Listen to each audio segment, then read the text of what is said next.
Aasahan pa rin ang mainit na panahon sa buong bansa dahil sa patuloy na umiiral na easterly sa Southern Luzon, Visayas at Mindanao. Wala namang minomonitor na LPA o bagyo ang pag-asa sa loob at labas ng PAR. Ang ulat panahon mula kay Naphtali Velarde.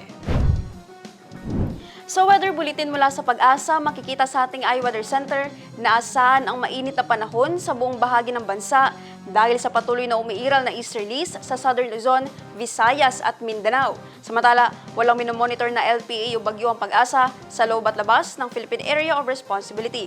At para naman sa magiging lagay ng ating panahon bukas, sa Cotabato City, maglalaro ang agwat ng temperatura sa 24 to 32 degrees Celsius at 40% ang chance of rain. Sa Maguindanao, papalo ang agwat ng temperatura sa 24 to 34 degrees Celsius at nasa 40% ang chance ng pagulan. Sa Cotabato Province, maglalaro sa 24 to 34 degrees Celsius ang agwat ng temperatura at 40% ang chance ng uulan.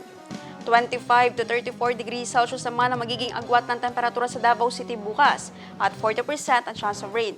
Sa Cagayan de Oro City, papalo sa 25 to 32 degrees Celsius ang agwat ng temperatura at 40% ang chance ng pagulan.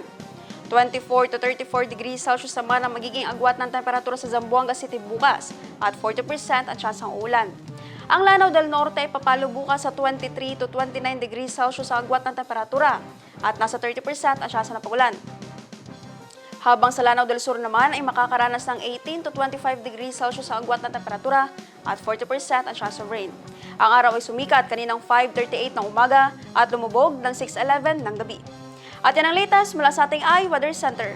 Naphtali Velarde, iMinds, Philippines.